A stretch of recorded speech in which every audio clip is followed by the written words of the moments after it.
Assalamualaikum warahmatullahi wabarakatuh. Selamat siang Pak Ade dan teman-teman semua.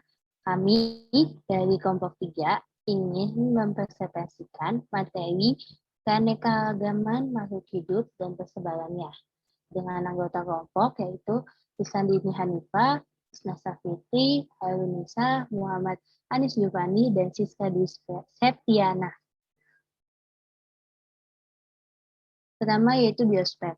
Biosfer dalam pengertian luas menurut geofisiologi adalah sistem ekologis global yang menyatukan seluruh makhluk hidup dan hubungan antara mereka, termasuk interaksinya dengan unsur litosfer, batuan atau hidrosfer air, dan atmosfer udara bumi.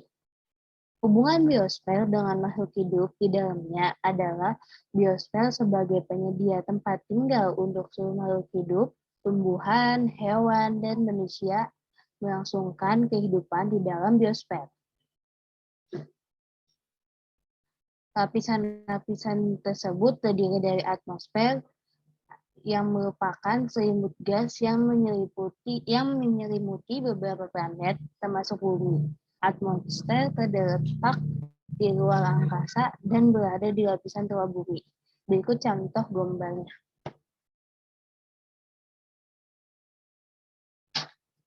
Selanjutnya ada litosfer, yang berasal dari bahasa Yunani, yaitu litos artinya batuan, dan sfera artinya lapisan. Litosfer merupakan bagian atas mantel dan kerak bumi menjadi bagian terluar dari struktur bumi.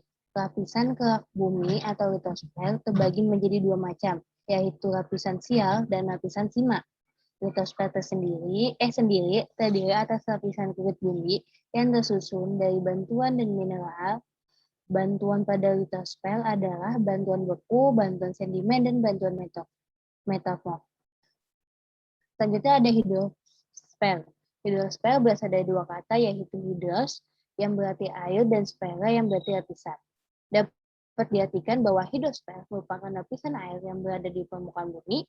Hidrosfer tersebut meliputi danau, sungai, laut, salju, air tanah, dan uap air yang terdapat pada lapisan udara. Berikut gambar siklus hidrologi yang berasal dari tanah menjadi hujan.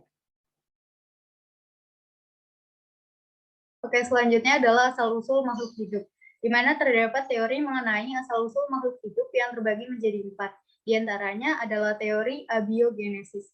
Teori abiogenesis adalah teori yang menyatakan bahwa makhluk hidup itu berasal dari benda mati.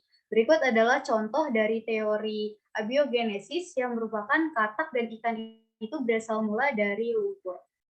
Selanjutnya adalah percobaan dari teori biogenesis. Teori ini menyatakan asal-usul kehidupan bahwa makhluk hidup itu berasal dari makhluk hidup lain. Seperti contoh penerapannya pada gambar tersebut yang melakukan uji coba membuktikan bahwa lava yang muncul bukan berasal dari daging, melainkan berasal dari telur lalat. Teori biogenesis ini menghasilkan 3 teori baru, diantaranya ada omne vivum ex ovo, yaitu semua makhluk hidup berasal dari telur, omne ovo ex vivo, yaitu semua telur berasal dari makhluk hidup, dan omne vivo ex vivum, yaitu semua makhluk hidup itu berasal dari makhluk hidup. Selanjutnya adalah teori kosmoza. Teori kosmoza ini yang diusung oleh menyatakan bahwa makhluk hidup di bumi asal-usulnya dari luar bumi, berbentuk spora yang aktif jatuh ke bumi lalu berkembang biak. Kemudian ada teori Urey yang mengemukakan bahwa atmosfer bumi pada mulanya kaya akan gas metana, amoniak, hidrogen, dan air. Zat ini merupakan unsur penting penyusun tubuh makhluk hidup karena diduga ada energi dari aliran listrik, halilintar, dan radiasi sinar kosmos. Unsur itu mengadakan reaksi kimia membentuk zat hidup. Oke, selanjutnya adalah konsep keanekaragaman makhluk hidup. Nah, istilah keanekaragaman hayati atau biodiversitas menunjukkan sejumlah variasi ada pada makhluk hidup, baik variasi gen, jenis, dan ekosistem yang di suatu lingkungan tertentu. Keanekaragaman hayati yang ada di bumi kita ini merupakan hasil proses evolusi dengan kurun waktu cukup lama, sehingga melahirkan bermacam-macam makhluk hidup. Nah, diantaranya ada keanekaragaman hayati yang dapat dikelompokkan menjadi 3 macam, diantaranya keanekaragaman gen, keanekaragaman jenis, dan keanekaragaman ekosistem. Yang pertama ini keanekaragaman tingkat gen, di mana pada prinsipnya bahan penyusun gen setiap makhluk hidup itu adalah sama, namun jumlah dan susunannya yang berbeda, sehingga menampilkan sifat-sifat yang berbeda pula. Nah, berikut adalah contoh keanekaragaman warna bunga bougainville, di mana mereka terdapat satu gen tapi memiliki unsur warna yang berbeda satu sama lain. Nah, selanjutnya adalah keanekaragaman jenis atau spesies. Variasi ini disebabkan karena adanya rekombinasi atau pencampuran gen dalam jenis tersebut, sehingga melahirkan variasi yang lebih beragam. Nah, seperti contoh di sini ada ayam, itik, dan bebek yang termasuk salah satu familia Buliformeae. Selanjutnya akan dibacakan oleh teman saya. Pada Siska, dipersilakan. Oke, yang ketiga, keanekaragaman tingkat ekosistem. Keanekaragaman ekosistem dapat dilihat dari variasi ekosistem berdasarkan batas geografi. Contohnya, tumbuhan bakau hanya mampu hidup dalam ekosistem payau atau rawa. Next. Proses klarifikasi melalui 3 tahap, diantaranya sebagai berikut. 1. Pencenderaan atau identifikasi. Identifikasi merupakan langkah awal tahapan klarifikasi yang dilakukan dengan cara mencari persamaan dan perbedaan dari ciri organisme.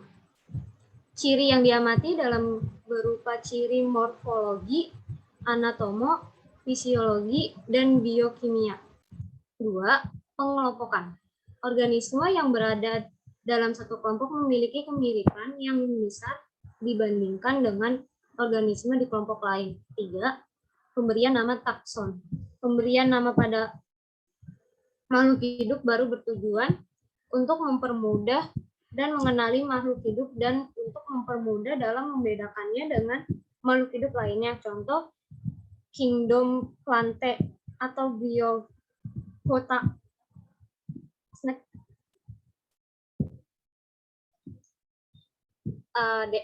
Klarifikasi 5 kingdom.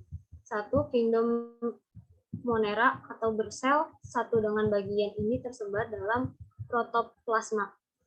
2. Kingdom protista atau memiliki membran inti dan umumnya bersel satu.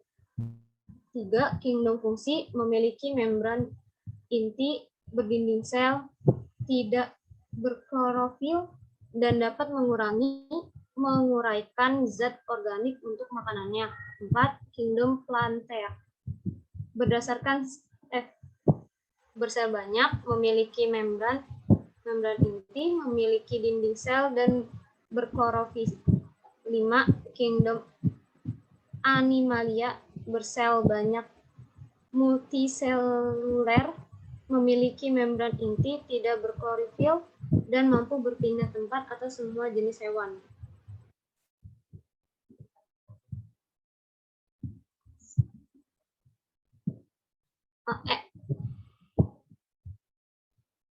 Persembaranan dan sejarah perkembangan makhluk hidup.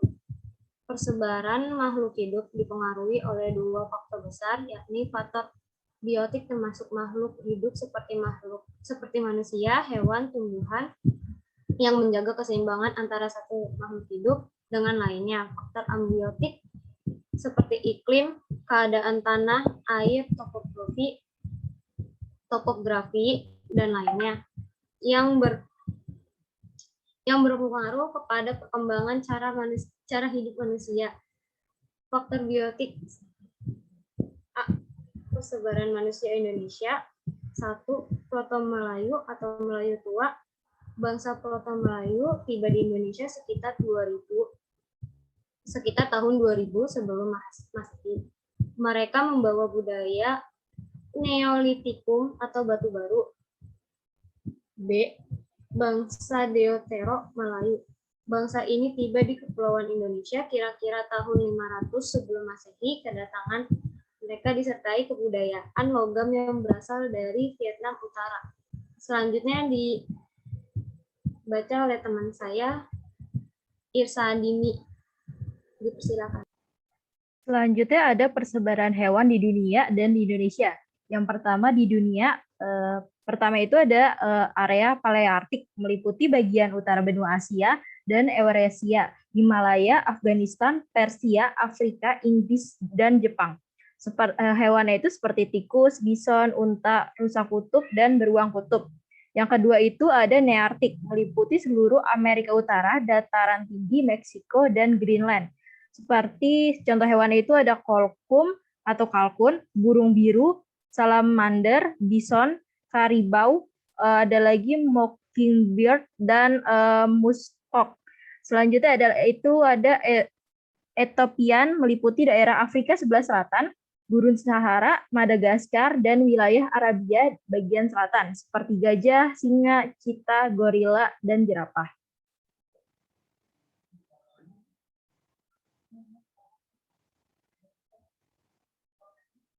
Selanjutnya itu ada Oriental, meliputi seluruh Asia Tenggara dan Selatan, termasuk juga Indonesia bagian barat, seperti gajah, gibbon, orangutan, bekatan, monyet, badak bercula satu, menjangan, antelop, tapir, babi rusa, dan komodo. Selanjutnya ada wilayah Australia, meliputi wilayah benua Australia, Selandia Baru, Papua, Maluku, dan pulau-pulau kecil di sekitar Samudra Pasifik, seperti koala, oposum, layang, atau pemanjat berkantung. Ada lagi kanguru pohon, kakatua, dan kasuari. Selanjutnya ada neotropik, meliputi wilayah Meksiko bagian selatan sampai Amerika Tengah dan Amerika Selatan, seperti alpaka, armadillo, terenggiling, dan kukang. Dan ini contoh persebaran foto persebaran hewan di dunia. Selanjutnya. Ada lagi di wilayah Indonesia. Jadi di wilayah Indonesia sendiri itu terbagi antara garis Wallace yang membatasi fauna asiatis dengan fauna peralihan, dan garis Weber membatasi fauna australialis dan fauna peralihan. Bisa dilihat di gambar tersebut, contoh fauna di asiatis sendiri seperti badak bercula satu, harimau, macan, orangutan, kijang, terenggiling, dan babi hutan.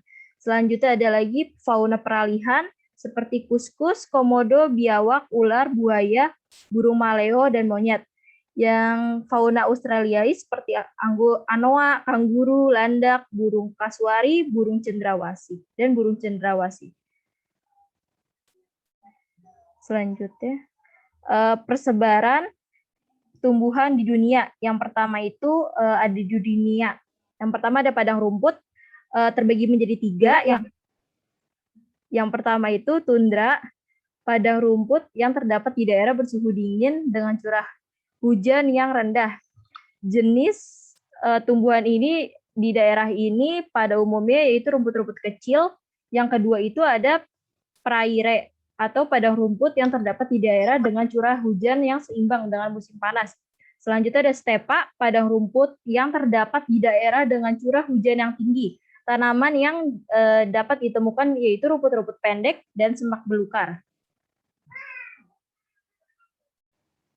Selanjutnya itu ada gurun atau tumbuhan yang pada umumnya tumbuh di daerah gurun seperti mempunyai daun yang kecil seperti duri.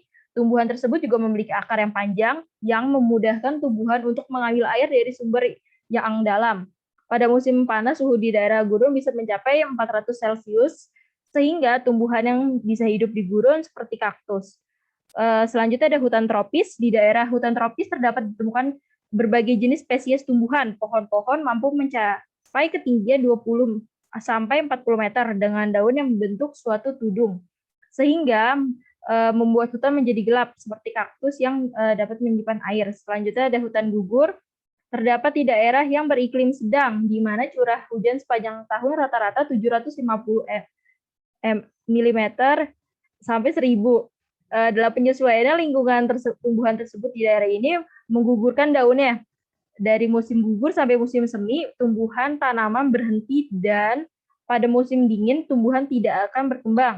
Seperti bunga sakura, pohon oak, pohon boswot, pohon maple, pohon jati, dan pohon pinus. Selanjutnya akan dilanjutkan oleh teman saya, Anis.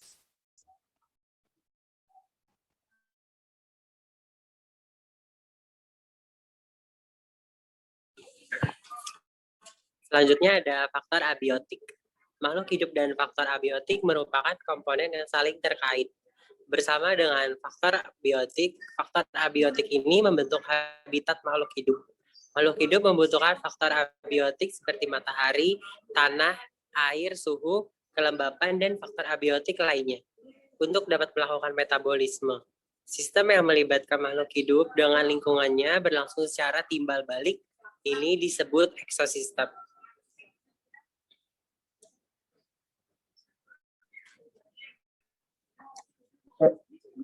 F. Kekayaan Indonesia. Indonesia berada pada 6 derajat lintang utara, 11 derajat lintang selatan, 95 derajat bujur timur, 141 derajat bujur timur, yang terletak pada kondisi iklim tropis, menyebabkan keanekaragaman hayati di Indonesia sangatlah beragam dan patut kita syukuri. Berikut adalah kekayaan Indonesia.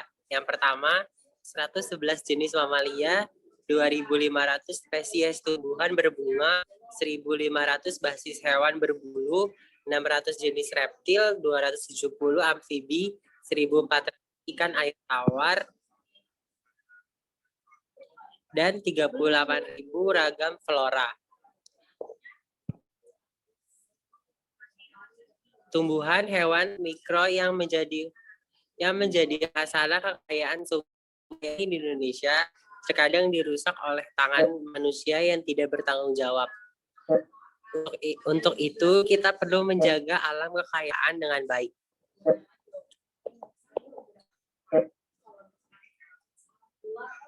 Kesimpulan, dapat kelompok kami simpulkan berdasarkan materi keanekaragaman makhluk hidup dan persebarannya, bumi tempat di mana kita berpijak memiliki keragaman makhluk hidup yang menjadi ciri khas suatu wilayah.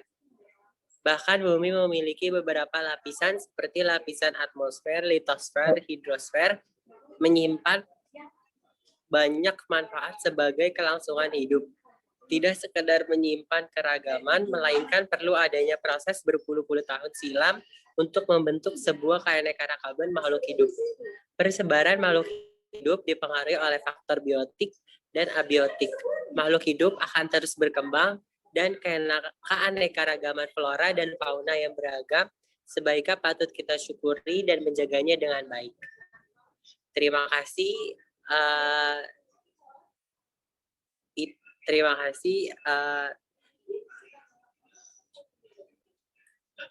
Terima kasih atas presentasi dari kelompok kami. Kurang lebihnya mohon maaf. Wassalamualaikum warahmatullahi wabarakatuh.